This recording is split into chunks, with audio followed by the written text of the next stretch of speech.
My parents kicked me out of the house right before my SATs so my spoiled sister, Melissa, could accommodate her friends for her wedding.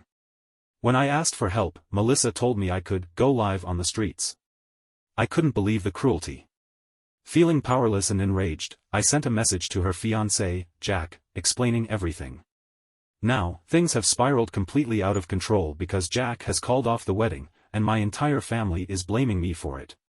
Let me back up. I'm 17 years old, and for the past several months, I've been preparing for the SAT. It's a huge deal for me, and I've put so much effort into studying. But my family, as usual, made it clear that my goals and needs don't matter to them. A couple of weeks ago, out of the blue, my parents told me I had to leave the house for 2 weeks because Melissa, my older sister, was getting married and had invited her friends to stay with us. 7 of them, to be exact.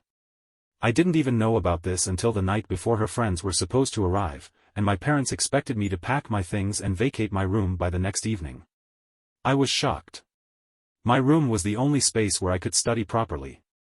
How was I supposed to prepare for the SAT while being shuffled around like an afterthought?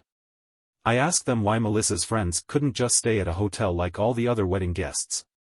But they brushed me off, saying hotels would be too expensive, and Melissa had already promised her friends they'd stay at our house. Apparently, my sister's comfort was more important than my future. I tried suggesting alternatives.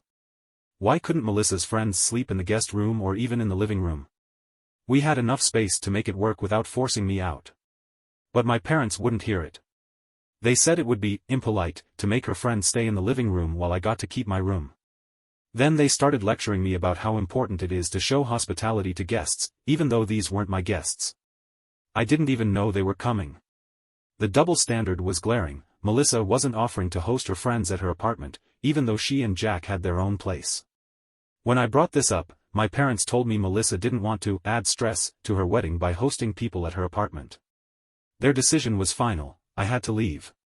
I tried to argue one last time, explaining that staying in the suburbs with my aunt, their solution, would make it harder for me to focus on my SAT prep. My aunt doesn't have Wi-Fi, and the commute from her house to my SAT testing center would be long and stressful. I even suggested I could sleep in the living room instead of giving up my room entirely, but they shut that down too. By this point, I realized I had no say in the matter. My parents told me that if I refused to leave on my own, they'd throw my things out onto the street. That night, I felt completely defeated. It wasn't just about losing my room or the disruption to my SAT prep, it was the way they treated me like I didn't matter. It was clear that Melissa, the golden child, would always come first. The next morning, I decided to call Melissa directly. I thought maybe, just maybe, she'd understand how unfair this was and step in to help. But when I explained the situation, she just laughed. She told me she didn't care about my SATs or what I needed. Her friends were more important to her, and she wasn't going to back out of her promise to let them stay at the house. Then, with the most heartless tone I've ever heard, she said, "If you don't like it, you can live on the streets." I was stunned. Even for Melissa, this was a new low. When I hung up the phone, my parents were standing nearby. They didn't say a word to defend me or stop her, they just looked at me like I was being dramatic. That's when it hit me, they weren't just enabling Melissa's behavior, they agreed with it. I packed my things in silence and left. I didn't go to my aunt's house, though. Instead, I called my best friend, who lives nearby, and asked if I could stay with her for a while. Her family welcomed me with open arms, which was more kindness than I had ever received from my own. Despite everything, I think I did well. But the moment I left the testing center, all the emotions I had been holding back came crashing down. The anger, the sadness, the feeling of being abandoned, it was overwhelming. That night, as I lay on the couch at my friend's house, I thought about how Melissa and my parents had treated me. I thought about how they threw me aside like I didn't matter. I couldn't understand why my family was like this. Why did they hate me so much? The more I thought about it, the angrier I became. Melissa had gone out of her way to make my life harder, and my parents just stood by and let it happen. They didn't care about my future, my feelings, or even my basic well-being. I couldn't let them get away with this. That's when I decided to tell Jack, Melissa's fiancé, what had happened. I wasn't trying to sabotage their relationship, I just thought he should know the truth. He deserved to know the kind of person Melissa really was and the kind of family he was about to marry into. I sent Jack a long, detailed message explaining everything. I told him how Melissa had demanded that I give up my room and how she'd refused to compromise, even when I offered to sleep in the living room. I told him about her heartless comment about me living on the streets and how my parents had gone along with everything without a second thought. To my surprise, Jack replied within an hour. He thanked me for telling him and asked if I'd be okay with him calling me to talk more. I agreed, and we ended up having a long conversation that night. Jack was shocked. He said he had no idea Melissa was capable of something like this.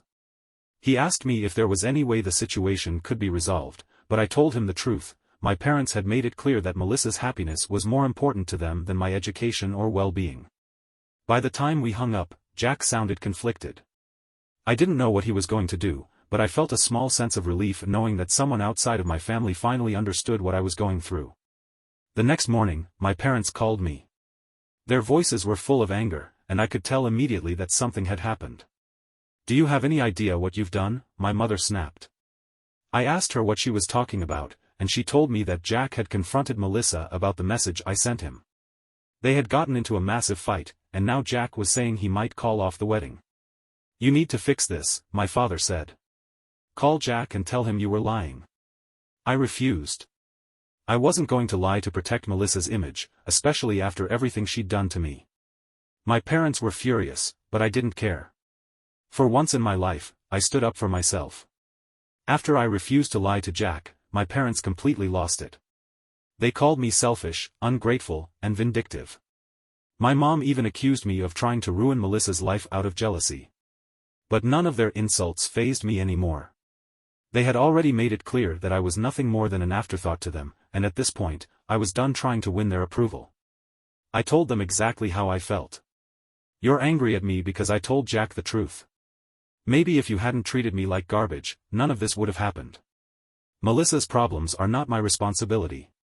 My dad tried to argue, but I hung up on him.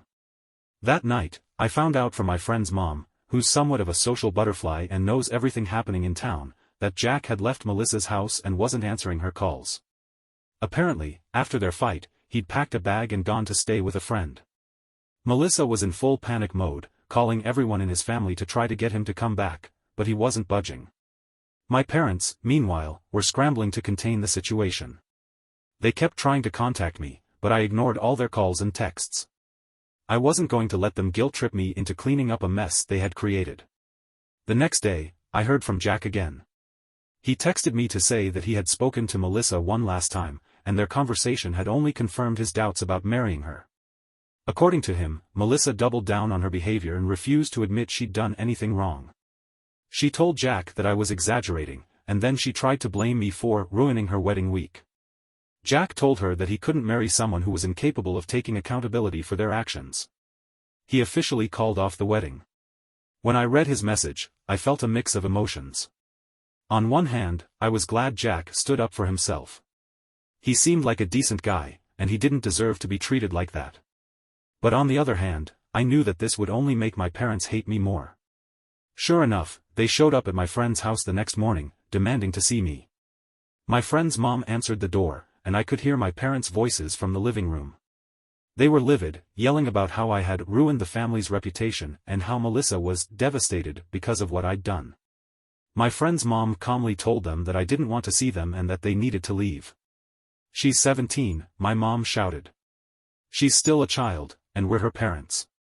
You can't keep her from us." My friend's mom didn't back down. "She's staying here as my guest, and I'll call the police if you don't leave." That shut them up pretty quickly. After some more angry muttering, they finally left. I was shaken by the encounter, but at the same time, I felt a sense of relief.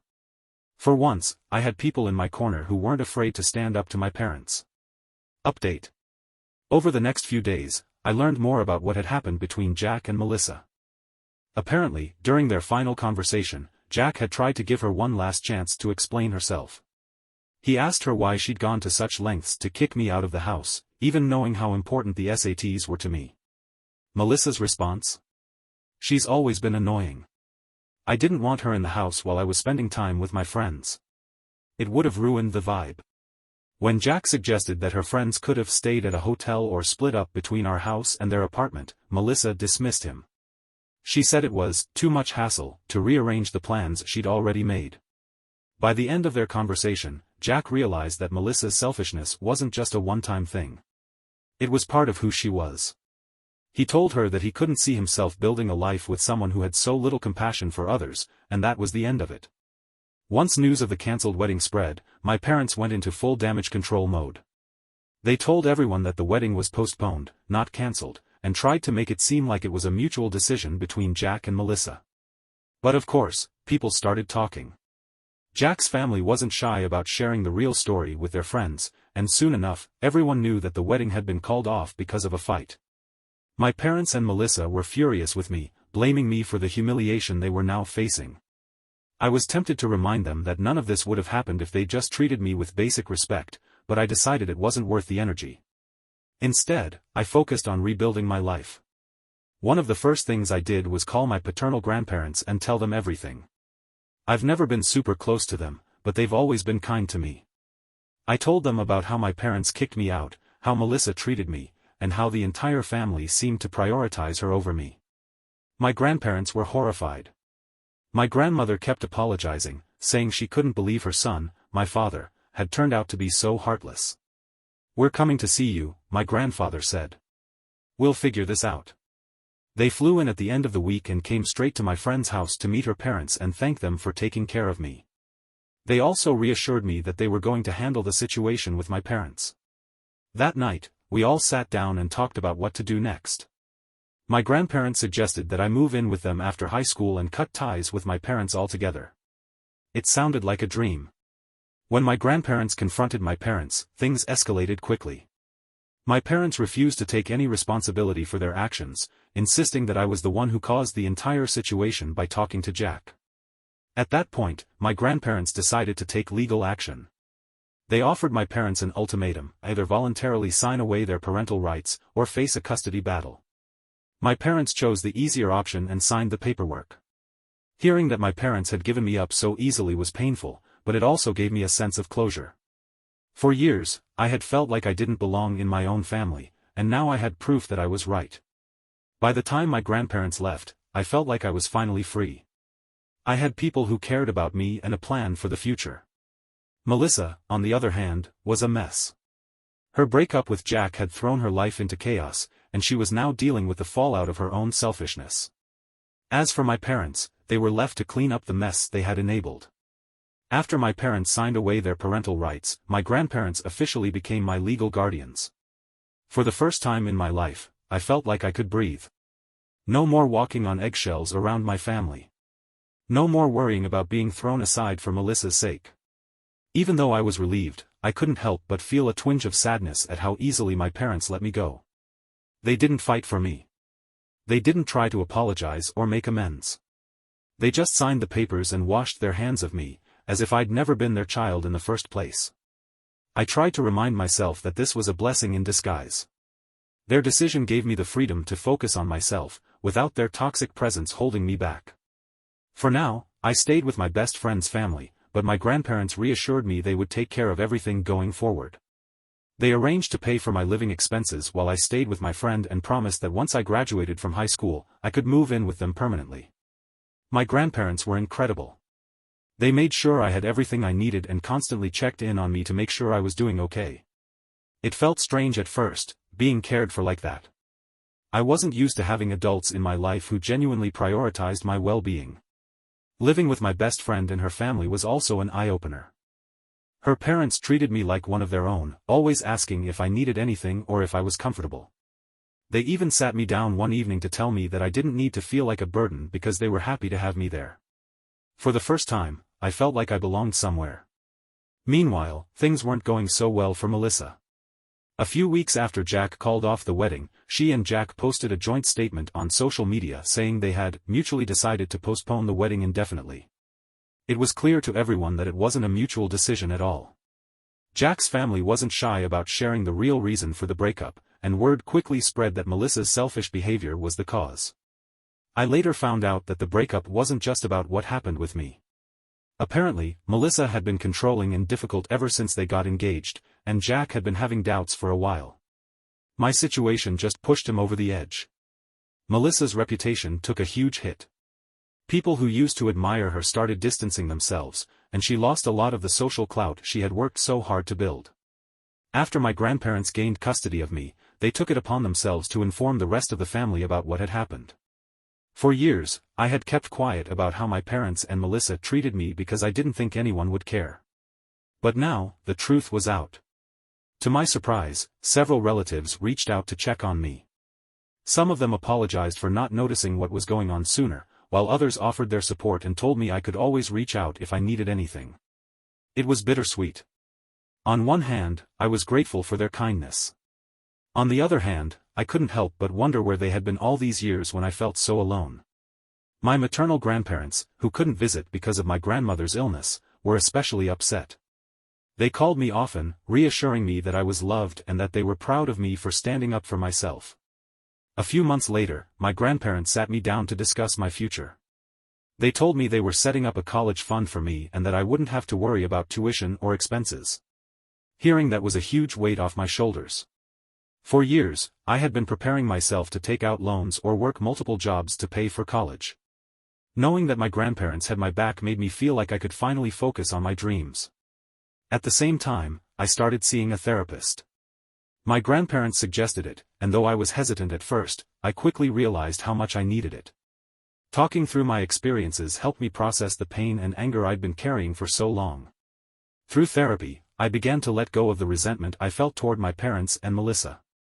I realized that holding on to that anger would only hurt me in the long run. Instead, I chose to focus on building a new life for myself, one where I surrounded myself with people who truly cared about me. By the time I graduated high school, I was in a much better place. My grades were strong, I had gotten into a great college, and I was closer than ever to my grandparents and my best friend's family. Moving in with my grandparents was an adjustment, but it quickly felt like home. They gave me the freedom to grow and make my own decisions while still being there to support me whenever I needed it. As for my parents and Melissa, I haven't spoken to them since the day they signed away their parental rights. From what I've heard through other relatives, they're still trying to repair their reputations after the fallout from the wedding drama. Melissa hasn't dated anyone seriously since Jack, and my parents are more isolated than ever. I don't wish them ill, but I also don't feel sorry for them. They made their choices, and now they're living with the consequences. Looking back on everything, I realized that being kicked out of my house was the best thing that could have happened to me. It forced me to confront the reality of my family's toxicity and gave me the push I needed to build a better life for myself.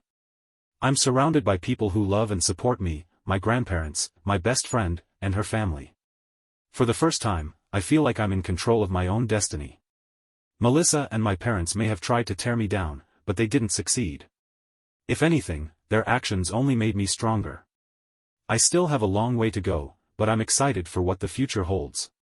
Thank you for watching the video, subscribe and turn on notifications to be the first to have Radish and real stories with you. Have a great day.